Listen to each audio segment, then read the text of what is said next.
Hello friends, स्वागत है आपका VPG स्टडी जोन में।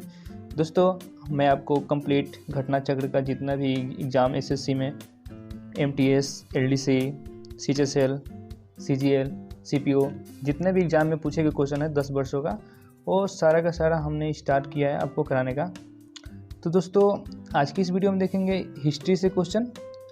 हिस्ट्री में देखेंगे हम क्वेश्चन नंबर 1। देखिए दोस्तों, क्वेश्चन नंबर 1 क्या कर रहे हैं कि इतिहास के आरंभिक काल को निम्नलिखित में से क्या कहा जाता है। इतिहास जब स्टार्ट होता है उसका पहला जो काल होता है उसको हम क्या कहते हैं। तो इतिहास 3 काल में, मतलब 3 काल में ये डिवाइड हुआ था। प्रागैतिहासिक काल, आद्य ऐतिहासिक और ऐतिहासिक काल। तो प्रागैतिहासिक काल किसे कहते हैं? जिसका कोई साक्ष्य नहीं था, कोई लिखित साक्ष्य नहीं था। और आद्य ऐतिहासिक जिसमें लिखित साक्ष्य था लेकिन उसको पढ़ नहीं सकते थे।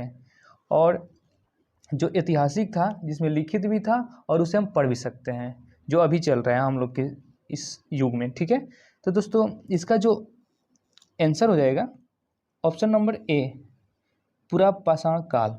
ओके दोस्तों, नेक्स्ट क्वेश्चन देखते हैं। क्वेश्चन नंबर 2, भीमबेटका गुफा किस राज्य में है? भीमबेटका गुफा किस राज्य में है? तो दोस्तों इसका जो आंसर हो जाएगा option number D, Madhya Pradesh. Okay दोस्तों, मध्य प्रदेश की प्रसिद्ध भीमबेटका की गुफाएं जो है ये आपका भोपाल से 45 किलोमीटर दक्षिण में स्थित है। ठीक, यह प्राग ऐतिहासिक कला का प्रहरी होने के साथ ही भारतीय स्थापत्य कला का अनुपम खजाना है यहाँ पे। ठीक, तो ओके दोस्तों, नेक्स्ट क्वेश्चन नंबर 3 देखते हैं।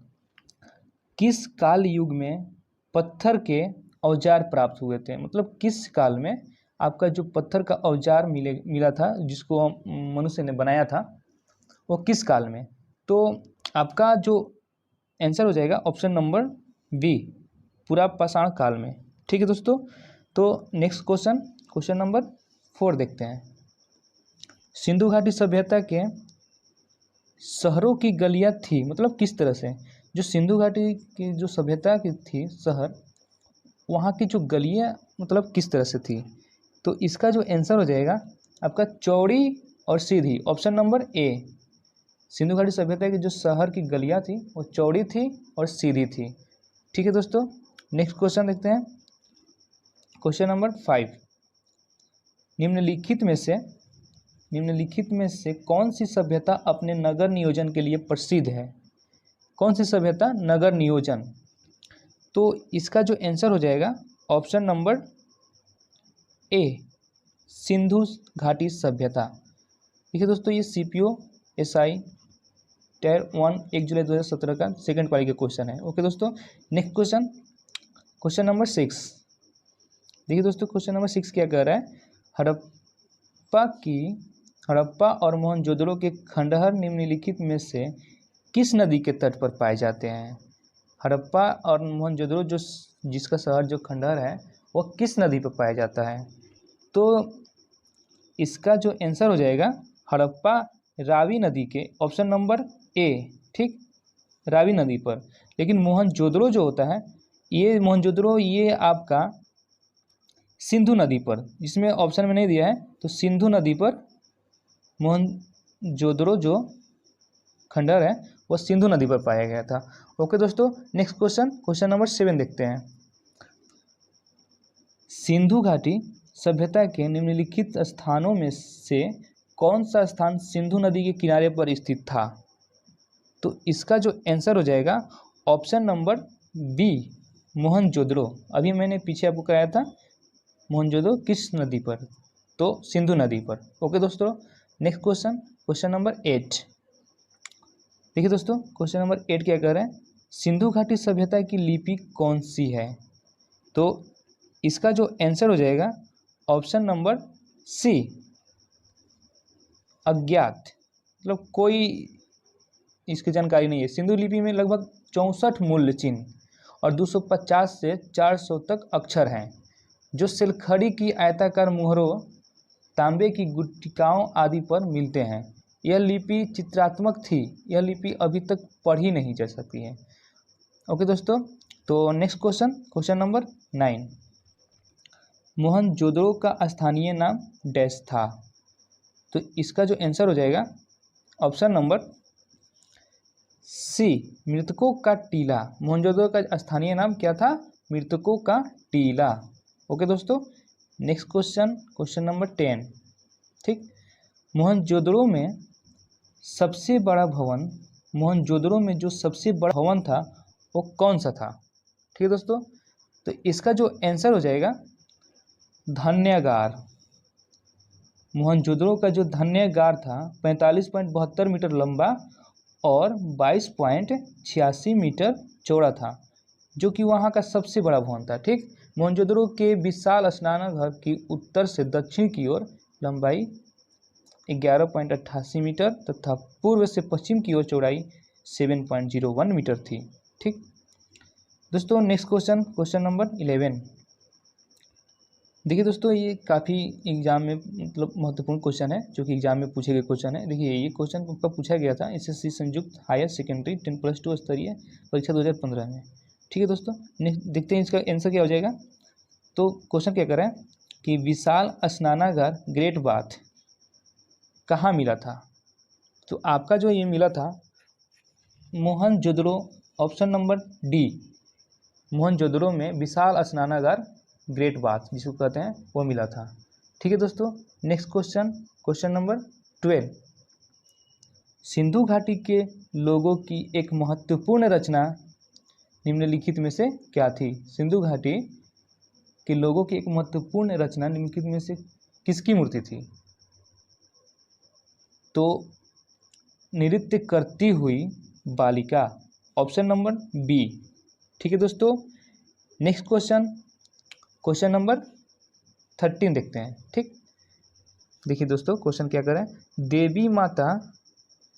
देवी माता की पूजा संबंधित थी। तो इसका जो आंसर हो जाएगा ऑप्शन नंबर सी, सिंधु घाटी सभ्यता के साथ देवी माता मतलब मातृता, जो सिंधु घाटी सभ्यता थी देवी माता या मातृ देवी की पूजा सिंधु से संबंधित थी। ठीक, पुरातात्विक साक्ष्यों से प्राप्त मातृ देवी की मूर्तियों से इस बात का ज्ञान होता है। ठीक, तो नेक्स्ट क्वेश्चन नंबर 14 देखते हैं। सिंधु घाटी सभ्यता का पतन नगर बंदरगाह कौन सा है? जो सिंधु घाटी सभ्यता का जो पतन नगर यानी कि बंदरगाह कौन सा है? तो आपका जो आंसर हो जाएगा ऑप्शन नंबर बी, लोथल, जो कि गुजरात में पड़ता है। ठीक है दोस्तों, आइए नेक्स्ट क्वेश्चन देखते हैं। क्वेश्चन नंबर 15, लोथल नामक, देखिए दोस्तों, लोथल नामक स्थान पर निम्नोक्त सभ्यताओं में से किसका जहाजी माल घाट था? देखिए दोस्तों, काफ़ी शानदार क्वेश्चन है। लोथल नामक स्थान पर निम्नोक्त सभ्यताओं में से किसकी जहाजी माल घाट था? ठीक, तो इसका जो आंसर हो जाएगा ऑप्शन नंबर सी, सिंधु घाटी। ठीक, सिंधु घाटी में ही लोथल मिला था। ठीक है, तो नेक्स्ट क्वेश्चन नंबर 16, निम्न में से कौन सा सिंधु घाटी सभ्यता का एक बंदरगाह शहर माना जाता है? सिंधु घाटी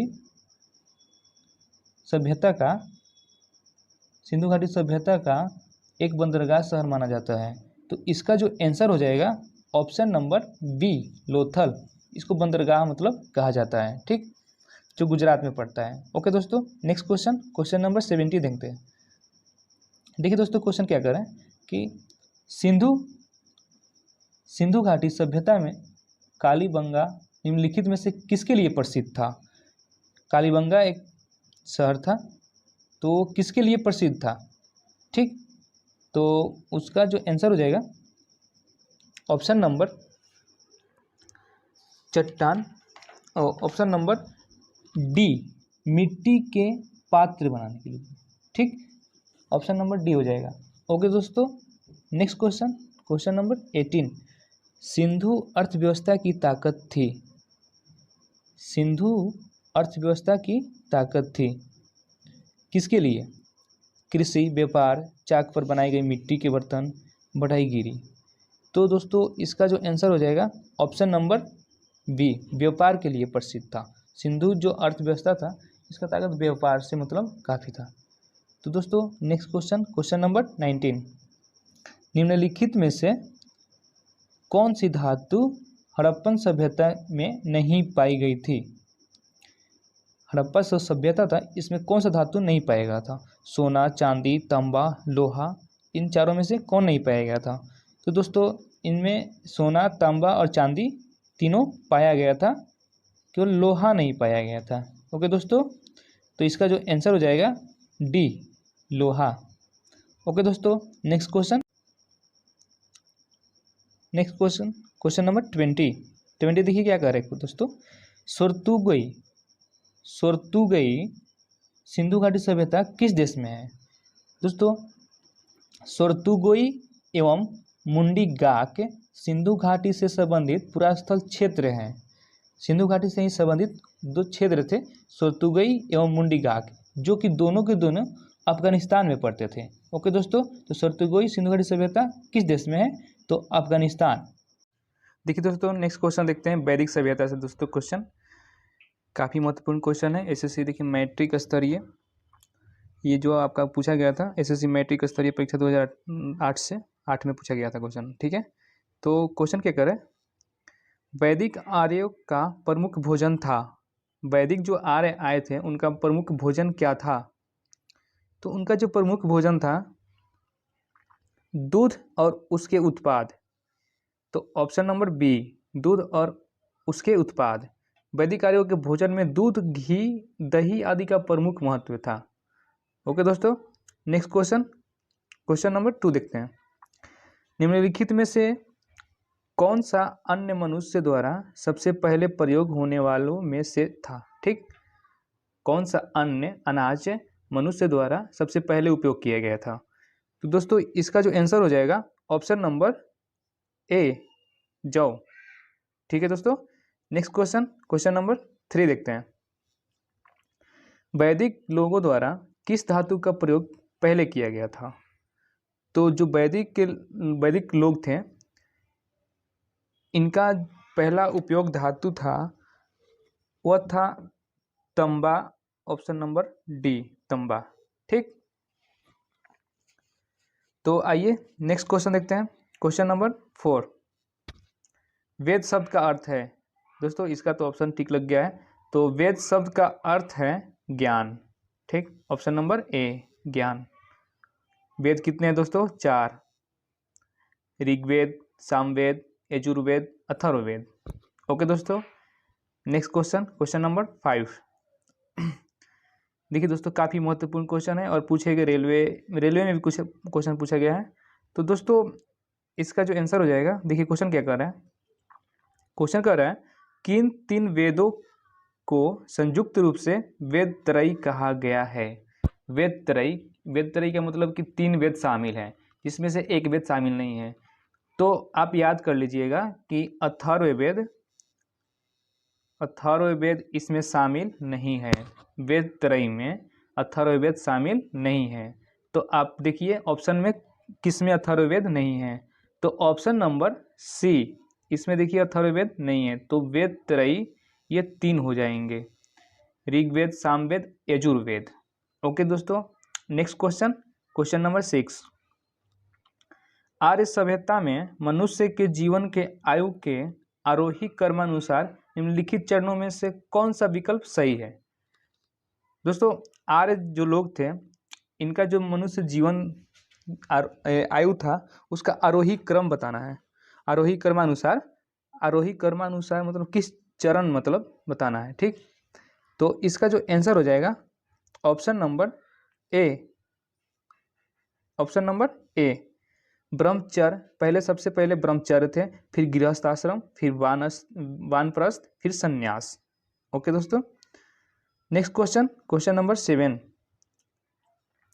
देखिए दोस्तों क्वेश्चन, आर्य पूर्वों के साथ अपने संघर्षों में सफल रहे क्योंकि आर्य पूर्वों के साथ अपने संघर्षों में सफल रहे क्योंकि देखिए दोस्तों 2010 ये संयुक्त हायर सेकेंडरी 10+2 स्तरीय परीक्षा 2010 में पूछा गया क्वेश्चन है।